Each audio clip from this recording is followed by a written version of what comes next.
నమస్తే, welcome to reflection Bharat. నేను మీ అమోఘ్ దేశపతి.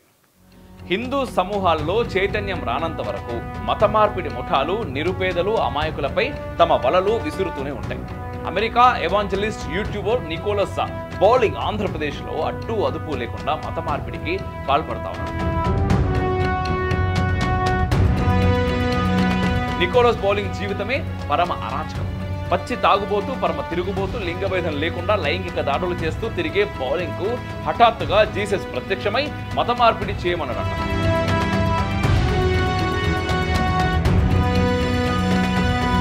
అందుకే అమెరికా వదిలేసి ఆంధ్రప్రదేశ్లో తిరుగుతూ హిందువులను మత మార్పిడి చేసేందుకు కుటిల ప్రయత్నాలు చేస్తున్నాడు.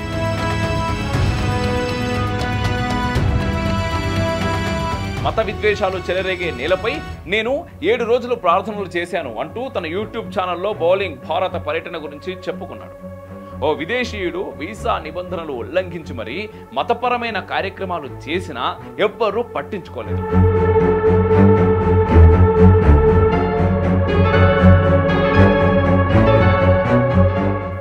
ఈ వీడియో మీకు నచ్చినట్టయితే లైక్ చేయండి, షేర్ చేయండి, కామెంట్ల రూపంలో మీ అభిప్రాయాలను తప్పకుండా తెలియజేయండి. అట్ ది సేమ్ టైం మన ఛానల్ని ఇంకా మీరు సబ్స్క్రైబ్ చేయకుండా వీడియో చూస్తున్నట్టయితే దయచేసి సబ్స్క్రైబ్ చేయరు, పక్కకున్నటువంటి బెల్ ఐకాన్ని కూడా తప్పకుండా కొట్టుర్రి. రిఫ్లెక్షన్ భారత్ అనే ఛానల్ మనం రీసెంట్గా స్టార్ట్ చేశాం, కానీ మన పని 2 సంవత్సరాల నుంచి నడుస్తుంది. రిఫ్లెక్షన్ మెయిన్ ఛానల్కి దాదాపుగా 4,30,000 పైచిలకు సబ్స్క్రైబర్స్ వచ్చారు. కొన్ని కోట్ల మంది వ్యూయర్షిప్ కూడా మనకుంది. తెలుగునాట మనం కాంక్లేవ్స్ చేసాం, 3 కాంక్లేవ్స్ చేసాం, కొన్ని కోట్ల వ్యూయర్షిప్. అండ్ ట్రైబల్ ఏరియాస్లో తిరుగుతున్నాం, యూత్ పార్లమెంట్లో నిర్వహించుకున్నాం. కానీ యూట్యూబ్ అనేది మన ఛానల్ని డిమానిటైజ్ చేసింది. అంటే యూట్యూబ్ నుంచి మనకు డబ్బులు రాకుండా చేసారు, కంప్లైంట్లు ఇచ్చి అది ఇచ్చి. ఎందుకు? దేశం కోసం ధర్మం కోసం మనం మాట్లాడుతున్నాం అనేటటువంటి ఒకే ఒక్క సాకుతోటి.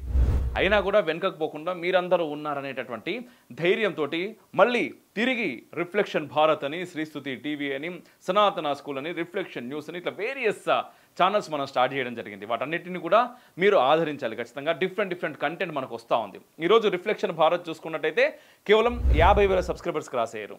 ఇంకా 4,30,000 ఎక్కడ, 50,000 ఎక్కడ. మళ్ళీ మొదటి నుంచి మొదలు పెట్టాం, మళ్ళీ ఫస్ట్ తొలి అడుగులు వేస్తూ ఉన్నాం. కానీ మీరందరూ ఉన్నారు అనేటటువంటి ఒక సపోర్ట్తో.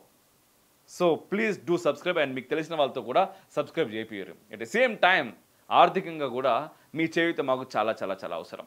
ఇప్పటివరకు రిఫ్లెక్షన్ చేసినటువంటి పనిని ఒకసారి చూడండి. ఆ పని మీకు నచ్చినట్టయితే నిజంగానే మేము రాబోయే తరంలో మీరు కోరుకుంటున్నటువంటి, మేము అనుకుంటున్నటువంటి మార్పు తీసుకురాగలుగుతామనే నమ్మకం మీలో ఉన్నట్టయితే దయచేసి ఆర్థికంగా కూడా సహకరించండి. ప్రభుత్వాలకు అసలు తెలియనే లేదు. గ్రామీణ ప్రాంతాల్లోని వీధుల్లో చిన్న చర్చిల్లో హిందువులను కూడగట్టి మత మార్పిడికి ప్రోత్సహించింది ఎక్కడో కాదు, మన పొరుగు తెలుగు రాష్ట్రమైన ఆంధ్రప్రదేశ్లో. కొంతమంది ఇళ్లకు వెళ్ళి ప్రార్థనలు చేసినట్టు తెలుస్తున్నది. క్రైస్తవంలోకి మారడం అత్యవసరమని బోధించిన దాఖలాలు కూడా ఉన్నాయని ఆంగ్ల పత్రికలు కథనాలు రాసినాయి. టూరిస్టు వీసాలపై వచ్చిన వారు మతపరమైన కార్యక్రమాల్లో పాల్గొనకూడదనేది నిబంధన. ఈ నిబంధనను బాహాటంగా ఉల్లంఘించిన నికోలస్ బౌలింగ్ తన అరాచక పద్ధతులను భారత్లోనూ అనుసరించాడు. నికోలస్ బౌలింగ్ జీవితమే అరాచకమని, విపరీతమైన తాగుబోతని, తిరుగుబోతని, లింగ వయోభేదం లేకుండా లైంగిక దాడి చేస్తాడని ది కమ్యూన్ వెబ్సైట్ తన కథనంలో పేర్కొన్నది. గతేడాది సెప్టెంబర్లో ఏపీలో నికోలస్ బౌలింగ్ పర్యటించిన విషయం తాజాగా వెలుగులోకి వచ్చింది.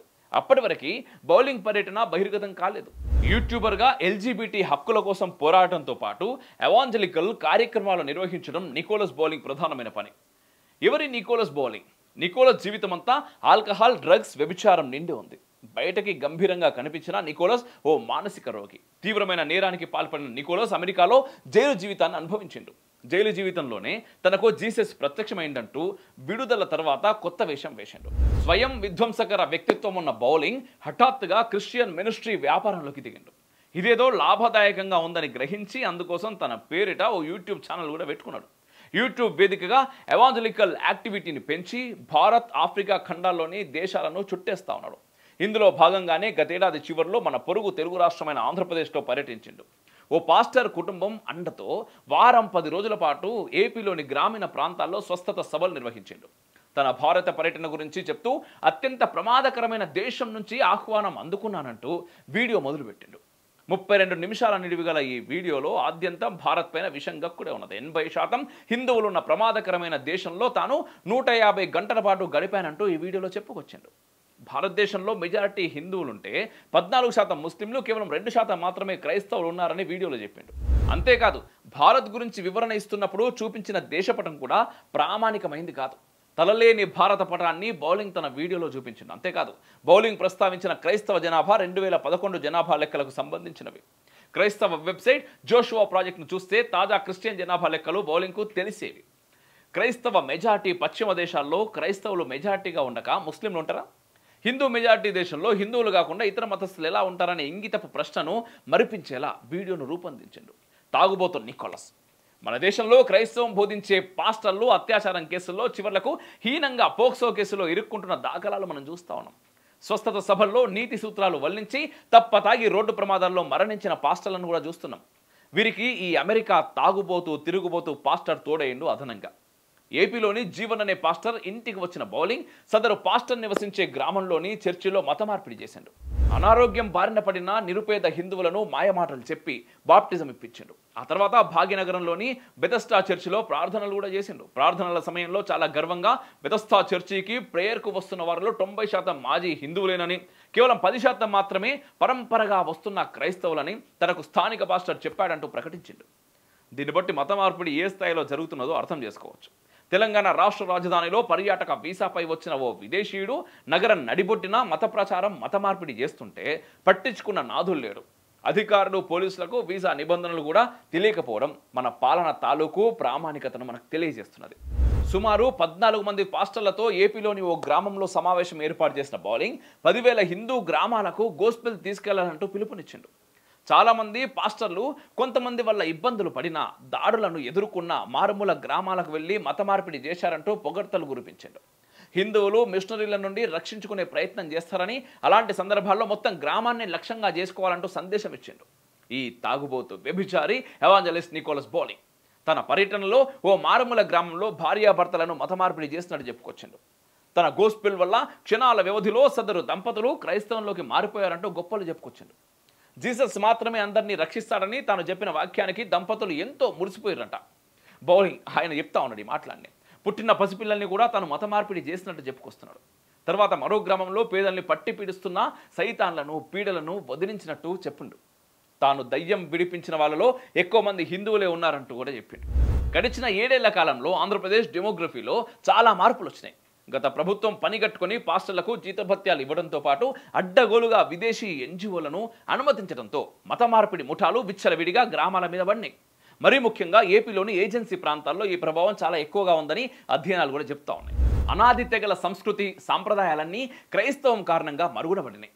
పాస్టర్ల దొంగ మాటలను అమాయకపు గిరిజనులు నమ్మడంతో తమ బంధుగణాన్ని కూడా తీసుకొచ్చి పాస్టర్లకు అప్పగించిన దాఖలాలు పార్వతీపురం, మన్యం ప్రాంతాల్లో అధికంగా ఉన్నాయని తెలుగు పత్రికలే కథనాలు రాసిన ఉదంతాలు కూడా ఉన్నాయి. ఉభయ తెలుగు రాష్ట్రాల్లో వెనుకబడిన ప్రాంతాలు, కరువు పీడిత ప్రాంతాలు, కులపరమైన విభేదాలు ఎదుర్కొంటున్న ప్రాంతాలను లక్ష్యంగా చేసుకున్న మత మార్పిడి ముఠాలు అమాయకపు ప్రజలకు బాప్టిజం ఇప్పిస్తా ఉన్నాయి.